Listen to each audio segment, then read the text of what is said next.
Hello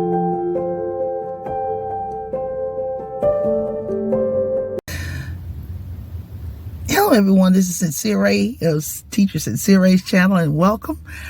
Sitting here in my car again. I said I would not do it again, but I am actually at the public library in my town. This is the second day of the spring book sale.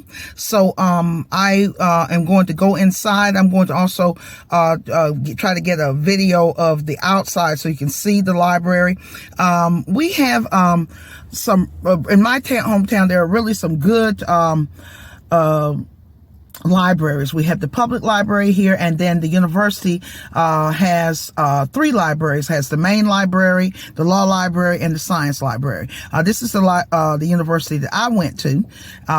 It's here in Athens, here in Georgia, Athens, Georgia, and the University of Georgia is the one that has the three libraries. And so we are at what we call a college town. We're a small city. We're a little over around 112,000 people.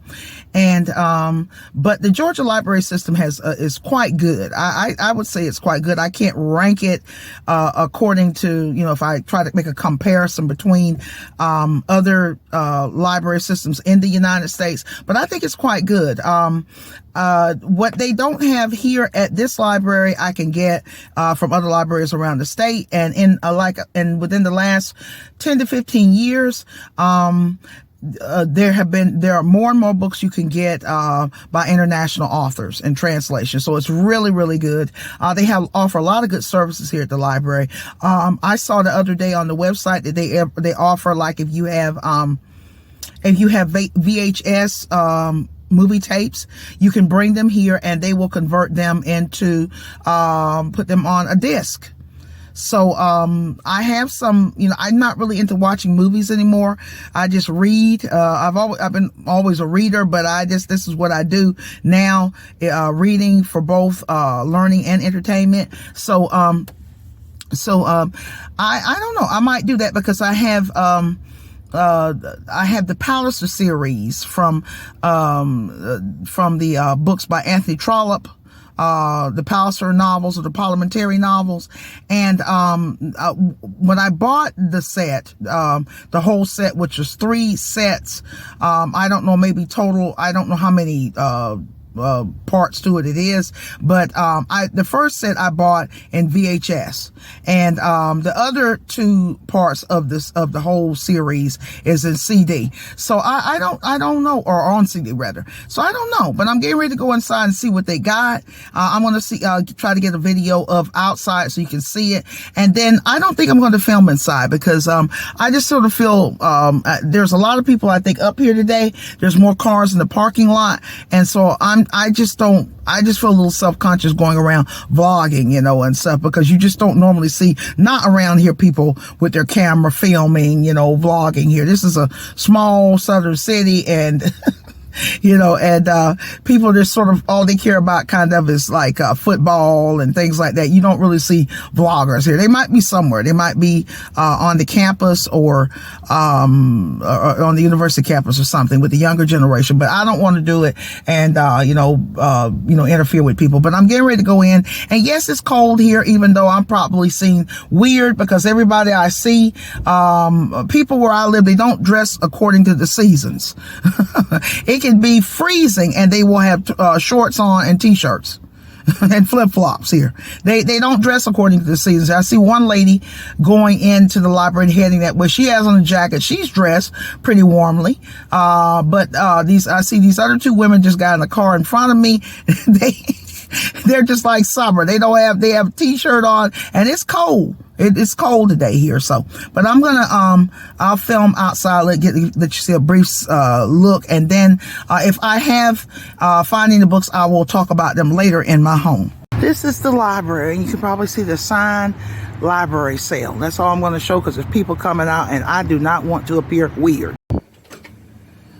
Okay, well, I'm back at my home, and I got maybe just 4 treasures, if you want to call them treasures. That was my initial plan before I went to the book sale, the book fair at the library today, just to get maybe 2 to 4 books, because I don't have a lot of room in my home. I'm already fully overstocked with books. I even have books not only in the main part of the house, but in the utility room in boxes. The utility room is like a storage, sort of like a storage room and everything. So anyway, but I got these. I was so disappointed though, because I had so much wanted to read Thomas Mann's Buddenbrooks. And I found a copy of it. I was so excited. When I went and paid for the books, and I went outside and I sat down on these stone benches that they have, these granite benches outside to look at my, what I got. I opened up Thomas Mann's book, and it was in German, and I can't read German. So if I'm going to ever read Buddenbrooks, I will have to probably read it on Internet Archive, whatever happens with it, because they went through litigation and they lost this week. A judge ruled against them about copyright issues, and they've been in litigation about that now for the last few years. And I adore Internet Archive. I shared it with one of my students that's a lawyer in Brazil last week, and I was telling him on Tuesday about what happened, and he was shocked. He said, I even gave the links to several people. And I said, yeah, now this has happened. And he was like, he said, yeah, this is, and we were talking about it. He said, this is knowledge.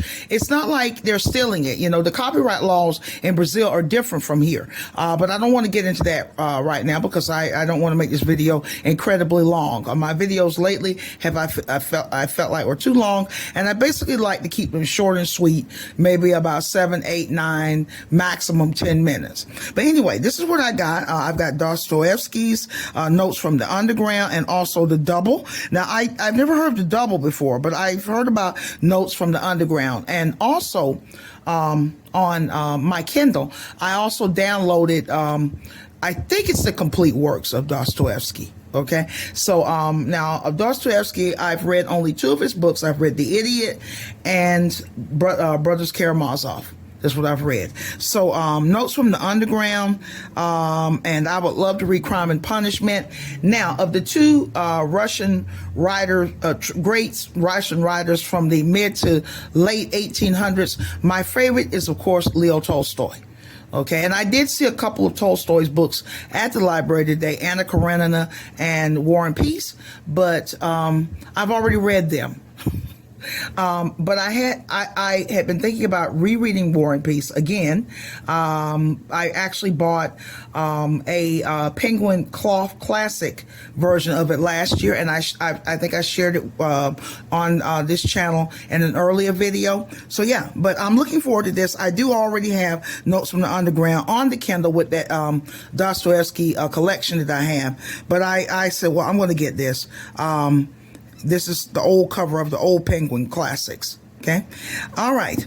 Next book is, this is Spain's national epic, poem of the Cid, or El Cid. Okay. El Cid was an actual, or the Lord, okay, was an actual mercenary warlord in medieval Spain. This epic poem was written in the 1100s, and it is based on the life of Rodrigo Diaz de Vivar, the Cid, El Cid. And he fought. He was basically fought in support. He helped both sides in Spain, both the Spanish and both the Christians and the Muslims.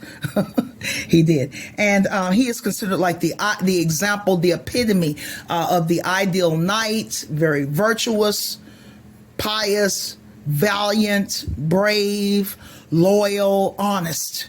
Okay. So, so it's based on the life of Rodrigo Diaz de Vivar. Back in the early 1960s, I believe, Charlton Heston, out in Hollywood, played the part of El Cid, and His wife was played by Sophia Loren.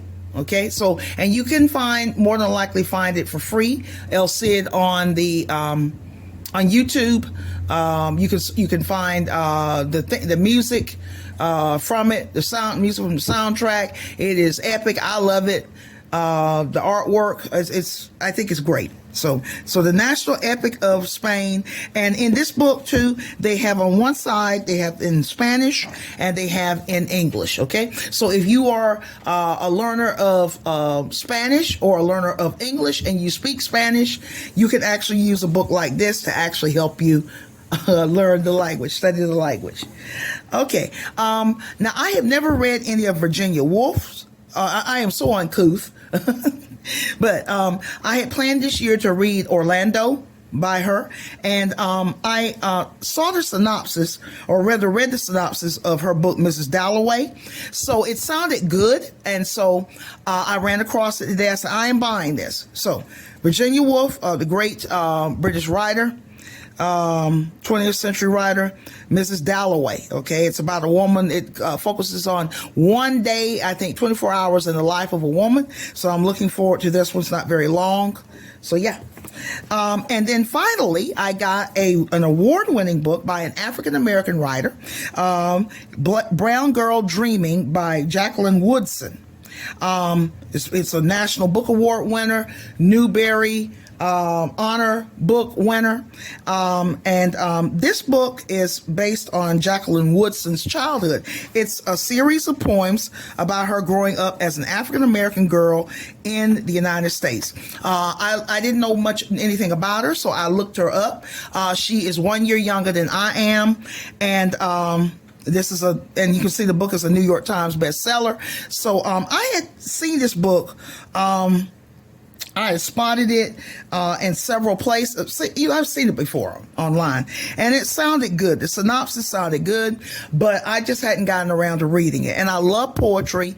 We have here in the United States, we have from the past, particularly from the Harlem Renaissance, some really good writers, African-American writers. I don't know what she's like.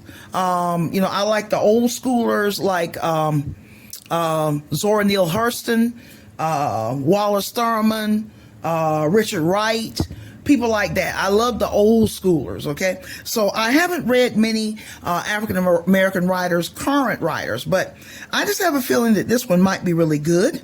We're in the same generation, and so I look forward to really reading this. All right. This is the end of my video. I hope you enjoyed it and learned something new. So this is Sincere. Until next time.